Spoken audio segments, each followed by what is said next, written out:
நேற்று கரூரில் நடந்த விபத்துன்னு சொல்கிறதா என்னன்னு சொல்கிறதுனே எனக்கு தெரில. கிட்டத்தட்ட 39 பேர் இறந்துட்டாங்க.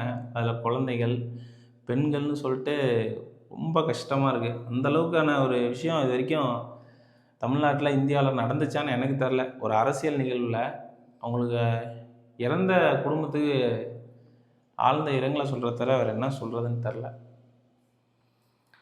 விஜய் சார் பொதுவாக ஒரு பிரச்சார கூட்டத்துக்கோ இல்லை வேற எங்கேயாவது வராரு அப்படின்னா அங்கே அளவுக்கு அதிகமாக கூட்டம் கூடுது அப்படின்னு சொல்லி எல்லாருக்குமே தெரியும். ஏன்னா கடந்த 2 வாரத்தில் எவ்வளோ கூட்டம் வந்துச்சுன்னு நீங்களும் பார்த்தீங்க. ஸோ அந்த மாதிரி ஒரு சூழ்நிலையில் நேற்று வந்து கண்டிப்பாக அன்றைக்கி கூட்டம் வரும்னு எல்லாருக்குமே தெரியும். தெரிஞ்சிருந்தும் ஏன் குழந்தைங்களையும் பெண்களையும் அவ்வளோ பேர் கூப்பிட்டு போகிறீங்க? ஸோ அந்த மாதிரி கூப்பிட்டு போகிற இடத்துல இந்த மாதிரி சில விஷயங்கள் நடக்கும்போது என்னென்னா அது தேவையில்லாத விஜய் சாருக்கும் கெட்ட பேர் கிரியேட் பண்ணுது. இது ஒரு சிலர் வந்து அரசியலாக்க விரும்புவாங்க. இது வந்து பார்த்திங்கன்னா முதல் விஷயம், டிவிகே ஃபேன்ஸ் இருக்காங்கள்ல, அவங்க இன்னும் ரசிக மனப்பான்மையிலே இருக்காங்க. அவரை போயிட்டு அவ்வளோ தூரம் போயிட்டு அவர் வந்து மரத்தில் ஏறக்கூடாதுங்கிறாரு. இதில் ஏறாதீங்க, நீங்கள் வந்து பின்னாடி வாங்க, யாரும் பின்தொடர்ந்து வராதிங்க அப்படின்னு தெளிவாக தான் சொல்கிறாரு உங்களுக்கெல்லாம். ஏன் அப்புறம் அப்படி பண்ணுறீங்க? அப்படி என்ன நீங்கள் வந்து உங்கள் குழந்தையெல்லாம் கூட்டிகிட்டு போய் அந்த கூட்டத்தில் நிற்க வச்சு அவரை நீ பார்த்தா மட்டும்தான் நீ பார்த்த மாதிரி இருக்குமா? இப்போ வந்து இவ்வளோ பெரிய இழப்பு நடந்துருச்சுல்ல, குழந்தைய கூட்டிகிட்டு போய் நிற்க வச்சு நீ அவ்வளோ கூட்டத்தில் காமிச்சு நீ என்ன பண்ண போகிற? நீ இப்போ வேணா நீ தனியாக போய் பாரு. ஏன் இவ்வளோ வந்து இப்போ இவ்வளோ பெரிய இழப்பு நடந்தது யாரை குற்றம் சொல்ல முடியும்? இப்போ தேவையில்லாமல் வந்து பார்த்தீங்கன்னா எல்லாருமே குற்றம் சொல்ல இடத்துக்கு நீங்கள் தான் கொண்டு வந்திருக்கீங்க அவரை.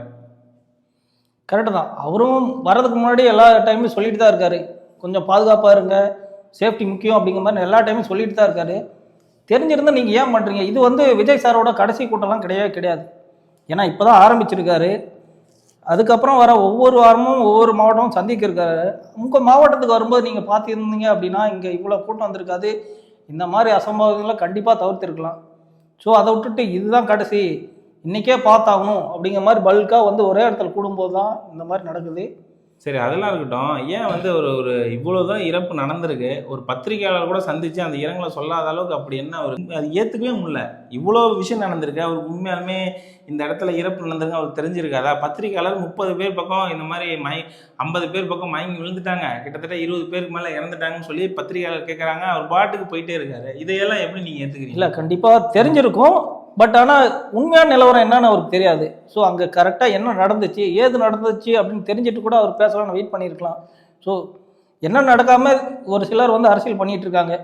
வந்து நேற்று நைட்டோட நைட்டாக அங்கே கரூரில் ஜிஹெச்சுக்கு முதல்வர் ஆகட்டும், இல்லை வந்து திரு செந்தில் பாலாஜி ஆகட்டும், எல்லாருமே உடனுக்குடனே கிளம்பி வந்து உடனுக்குடனே ஆக்ஷன் என்னென்ன பண்ணுமோ ஆறுதல் சொல்கிறாங்க, எல்லா விஷயங்களும் பண்ணுறாங்க.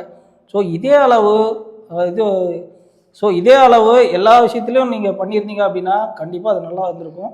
பட் இந்த விஷயத்தில் விஜய் சாருக்கு ஆப்போசிட்டாக மட்டும் ஏன் இவ்வளோ பண்ணுறீங்க?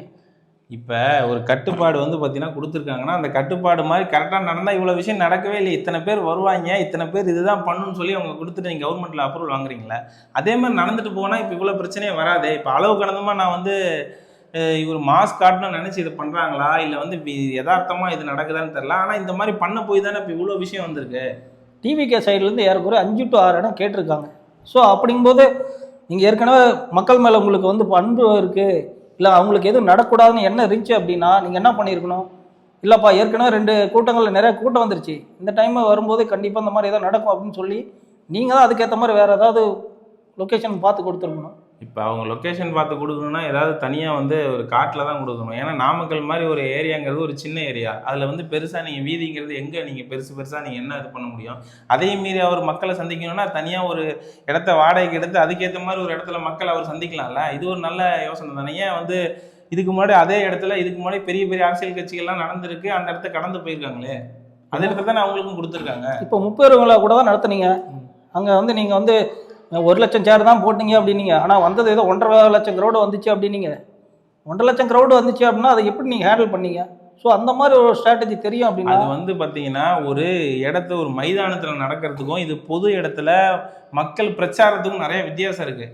பிரச்சாரத்துக்கு வரவங்க வந்து பார்த்தீங்கன்னா 10 நிமிஷம் அரை மணி நேரம் பேசிட்டு அவங்க கிளம்புறாங்கன்னா வர்றதுக்கு முன்னாடியே வந்து பார்த்தீங்கன்னா நீங்கள் தாமதமாக வந்து இப்போ இவ்வளோ பெரிய வந்து விஷயம் வந்து பார்த்தீங்கன்னா எல்லாத்துக்கும் இழப்புங்கிறது அந்த மக்களுக்கு தான் நடந்திருக்கு, நம்ம மக்களுக்கு தான் நடந்திருக்கு. இப்போ இழப்பு யாருக்கு?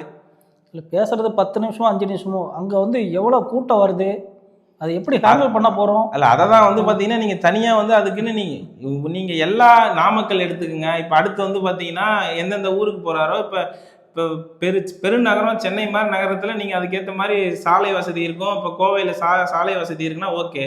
இப்போ நான் இது கரூர், இப்போ இது நாமக்கல்லாம் ரொம்ப சின்ன சின்ன ஊராச்சு. அங்கே நீங்கள் எங்கே நீங்கள் பெரிய சாலையை நீங்கள் எப்படி எதிர்பார்க்க முடியும்? அந்த இடத்துல நீங்கள் என்ன இது பண்ணுவீங்க? அங்கே நிறைய காலேஜஸ் இருக்குது, இல்லை வேறு ஏதோ. அதை தான் சொல்கிறேன். அப்போ காலேஜஸ் இருக்குன்னா அவங்க காலேஜில் நீங்கள் தான் உங்களுக்கு சொந்த இடத்துல காலேஜஸ் இருக்குன்னா நீங்கள் தான் அதில் வந்து பார்த்தீங்கன்னா பர்மிஷன் இந்த இடத்துல இது பண்ணணும். அது கேட்ட இல்லை, அதுக்கு தான் நீங்கள் எதுக்குமா பர்மிஷன் அலோவ் பண்ண மாட்டீங்க? எங்களுக்கு பேசுறதுக்கே 1000 ரெஸ்ட்ரிக்ஷன் பண்ணுறீங்க.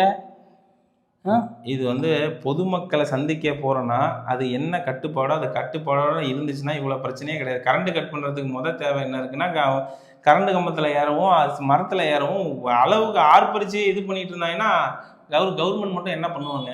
இல்லை, அது கரெக்டான விஷயம்தான். ஏன்னா அது கண்டிப்பாக கூட்டம் அதிகமாகும் போது வயர்ல பட்டா ஏதாவது அசம்பாவிதம் நடக்கும். அது கரெக்டான விஷயம், அது இல்லைன்னு சொல்லலை. நீங்கள் க்ரௌடு சேர்றதை பொறுத்து அதுக்கேற்ற மாதிரி நீங்கள் அலர்ட் பண்ணிக்கலாம். இப்போ என் சைடில் என்னென்னா, இப்போ ஆளுங்கட்சி சைட்லேருந்து இப்போ வந்து நேற்று நைட்லேருந்து இவ்வளோ பரபரப்பாக வேலை செய்கிறீங்க, மக்கள் மேலே இவ்வளோ அன்பு காட்டுறீங்க, ஏன் இதே அளவு அன்பு பாசத்தை இவ்வளோ பாதுகாப்பை மற்ற எல்லா டைம்லையும் கொடுக்கல? கள்ளக்குறிச்சியில் கூட தான் ஒரு விஷயம் நடந்துச்சு, அந்த டைமில் நீங்கள் என்ன பண்ணீங்க? இல்லை, அதுக்கு தான் வந்து நிவாரணமாக வந்து பார்த்தீங்கன்னா அரசாங்கம் கொடுத்துருக்கு. அது வந்து மக்கள் வந்து எல்லாத்தையும் பார்த்துட்டு தான். எதுக்கு நிவாரணம் கொடுங்க? இது வந்து எதுக்கு நிவாரணம் இப்போ கொடுத்துருக்காங்க கொடுங்க. ஏன் வந்து மீடியா கூட்டு போறீங்க, ஐசியூல என்ன காட்டுறீங்க? இது இழப்பு இந்த மாதிரி எந்த கூட்டத்தில் நடந்திருக்கு? நீங்க இதுக்கு இதே சொல்றீங்க. தமிழ்நாட்டில் இந்திய வரலாற்றுல ஒரு கட்சி வந்து பிரச்சாரத்துல இவ்வளவு பேர் இறந்திருக்காங்கன்னு இதுக்கு மாதிரி ஏதாவது இதுக்கு ஆதாரம் இருந்தா? உயிர்னா ஒன்னா இருந்தாலும் அதுதான், 10ஆ இருந்தாலும் அதுதான். சரியா? கள்ளச்சாராய பிரச்சனைக்கு நீங்க வந்து அதை ஏன் இவ்வளவு மீடியாவில் ஃபோக்கஸ் பண்ணல? நீங்க அதையே அப்படியே ஆஃப் பண்ணீங்க. இல்ல, அது ஆஃப் பண்ண கிடையாது. அதுக்கு விஜய் நேர்ல வந்து பார்த்தாரு, எல்லாருமே அது குரல் வந்தாரு. இல்ல, ஏன் அந்த விஷயத்தை பார்த்தவருக்கு இங்க பிரஸ் சந்திச்சு ஏன் பேச நீங்க வந்து எதிர்த்து தான் இது பண்றீங்க? ஏன் பிரஸ் சந்திச்சு ஆமாங்க இந்த பிரச்சனை இருக்குன்னு சொல்லிட்டு மக்களுக்கு நான் மக்களா நிக்கிறேன், அந்த ஆழ்ந்த எனக்கு இரங்கலா இருக்குன்னு சொல்லி ஒரு பிரஸ் கூட சந்திக்காம போறாரு. அது உங்களுக்கு வந்து பெருசா உங்களுக்கு தெரியல. அதுதான் கூட்டம் முடிச்சு அவர் டிராவல்ல இருக்காரு. இவ்வளவு நாள்ல வந்து பாத்தீங்கன்னா அவர் எத்தனை பிரஸ் வந்து சந்திச்சிருக்காரு, எத்தனை மீட்டிங் அவர் கேட்குற ப்ரெஸ்ஸை வந்து பார்த்தீங்கன்னா ஒரு சின்ன ஒரு இது மதிக்க மாட்டுறாரு. அவர் பாட்டு கிளாஸ் ஏற்றுறாரு, அவர் பாட்டுக்கு வந்து பார்த்தீங்கன்னா அவருக்கு என்ன தோணுதோ பண்ணுறாரு. அப்போ வந்து பத்திரிகையாளருக்குன்னு கொஞ்சம் கூட ஒரு மரியாதையே கிடையாதா? அவர் பத்திரிகையாளர் எந்த இடத்துலையும் வந்து மரியாதை குறைவான நடத்த கிடையாது. நீங்க மைக்கை நீட்டி உங்களை கூப்பிடுறீங்க, நீங்க கூப்பிட்டு திரும்பி பதில் பேசாம நீங்க போயிட்டு இருந்தீங்கன்னா அதுக்கு பேர் என்னது? அதான் சொல்றேன். நேற்று அது வந்து அந்த இடத்துல வந்து அங்க என்ன நடந்துச்சுன்னா அவருக்கு முழுசா கிளாரிட்டி இல்லாம இருக்கலாம். அவர் ஒன்ஸ் அது என்னன்னு கேட்டுட்டு முழுசா அனலைஸ் பண்ணி அதுக்கப்புறம் ஸ்டேட்மெண்ட் கொடுக்கலாம். அவர் நேத்துன்னு மட்டும் கிடையாது, அவர் இது வரைக்கும் பத்திரிகையாளரை சந்திக்கல, இப்போ வரைக்கும் சந்திக்கல. இப்போ நிதி உதவி கொடுத்துருக்குன்னு சொல்றாங்க. என்ன கேட்டீங்கன்னா இது வந்து நீதிமன்றம் தலையிட்டு அதுக்கு வந்து பார்த்தீங்கன்னா என்ன தப்பு எப்படி நடந்திருக்கு எது நடந்திருக்குன்னு அவங்க விசாரித்து சொல்லுவாங்கன்னு நினைக்கிறேன். என்ன கேட்டிங்கன்னா அதுதான், வேறு எதுவும் சொல்கிறதுக்கு இல்லை.